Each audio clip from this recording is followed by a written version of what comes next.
তার প্রতীকটা কি ধানের শীষ না? যদি তাকে ভালোবাসে তার ধানের শীষে ভোট দিবে না? তাহলে ঠিক আছে, দিন শেষে আমাকে 200 টাকা দিলে হবে?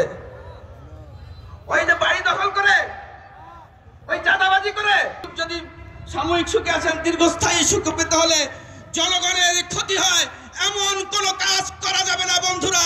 সে যত বড়ই নেতা হন, যত বড়ই কর্মী হন, যত বড়ই শুটার হন, জনগণের মাঝে থেকে কাজ করতে হবে। দফা বাস্তবায়নের জন্য আপনাদের ঘরে ঘরে যেতে হবে। ওই যে বলেছিলাম না, যখন ঢুকি তখন ঢুকতে পারি না। এখন অবস্থা দেখেন, এরাই হলো সাচ্চা কর্মী। 5 তারিখের আগে যখন আমরা আন্দোলন করছিলাম, তখন এই সহযোগিতা নিয়ে 20 জন, 25 জন, 30 জন মিছিল করেছি, অনেকে হাসাহাসি করেছেন।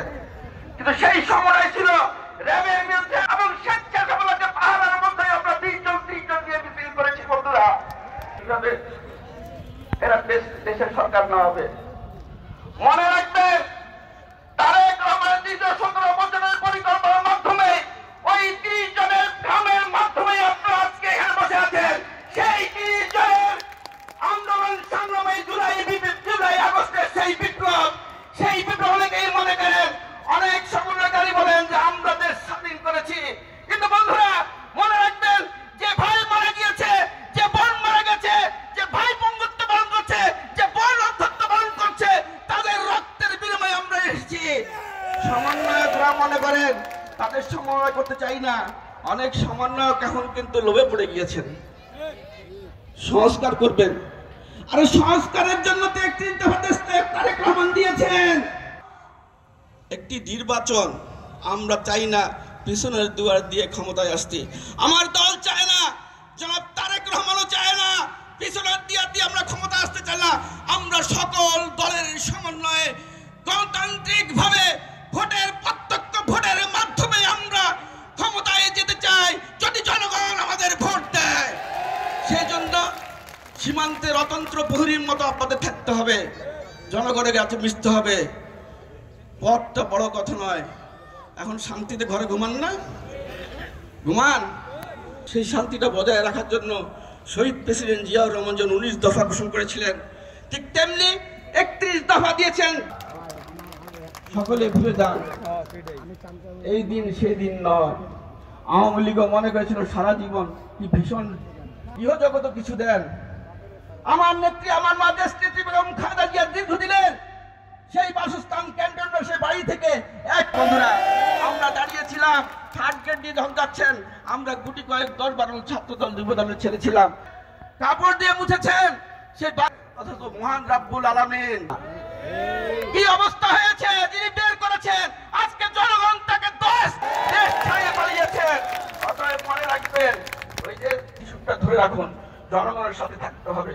জনগণের সঙ্গে সেই দেশ সংস্কার নতুন সূর্য, যে সূর্যের আশায় আমরা রয়েছি, যে নতুন বাংলাদেশে আমরা রয়েছি, সেই নতুন বলে আমরা SM জাহাঙ্গীর এবং আমার হাতের সকলেই এখানে হাতের ছোঁয়ায় এখানে নেতাকর্মী এখানে যারা রয়েছেন সকলেই আমার পরিচিত মুখ।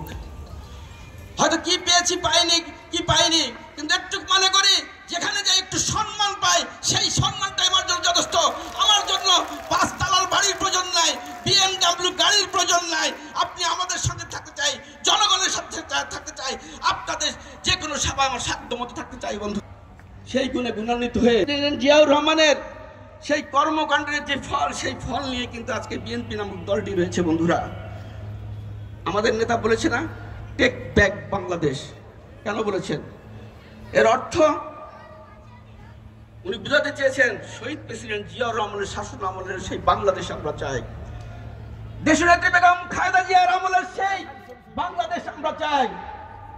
আমরা জনাব তারেক রহমানের সেই 31 দফা বাস্তবায়নের সেই বাংলাদেশ চাই, যেই বাংলাদেশ জনগণ চাই। আমরা সেই বাংলাদেশ গঠন করার জন্য সূর্যটাকে স্পর্শ করতে হয়। আমরা সেই সূর্যটাকে স্পর্শ করার জন্য যা পর্যন্ত তাই বলতে বন্ধুরা। পরিশেষে আপনাদের সেই গম্ভীর কথা বলি। আমেরিকার 12তম প্রেসিডেন্ট আব্রাহাম লিঙ্কন একটি কথা বলেছিলেন, ইংলিশে বলেছেন, আমি বাংলায় বলি। তিনি বলেছিলেন, যত তাড়াতাড়ি পেতে চাও তত তাড়াতাড়ি হেরে যাবে, যত ধৈর্য ধারণ করবে ততই আগেই তুমি জিতে যাবে। অতএব ধৈর্য ধারণ করতে হবে বন্ধুরা। আবার ফ্রান্সের দার্শনিক যে আর্নেস্ট বলেছিল যে জাহাজ তৈরি করে শ্রমিককে উঠাইও না, তুমি সমুদ্রের অপার সম্ভাবনার কথা বলো, ওই শ্রমিকরা আহরণ করার জন্য যা যা প্রয়োজন সেটা তৈরি করে সেখানে যাবে। অতএব আমরা জাহাজ তৈরি করতে দিয়ে চাই না, বাংলাদেশের অপার সম্ভাবনার কথা বলতে চাই, বাংলাদেশের আগামী দিনের উন্নয়নের কথা বলতে চাই। যেই উন্নয়নের কারিগর আপনারা কিভাবে করবেন সেটা আপনি নিজেই তৈরি করবেন বন্ধুরা। আর কমিটির কথা চিন্তা করেন, মনে রাখবেন সর্বোচ্চ সুখ আপনি পেয়েছেন, এখন ছেলে মেয়ের সঙ্গে ঘুমাতে পারছেন, মাকে মা বলে ডাকতে পারছেন।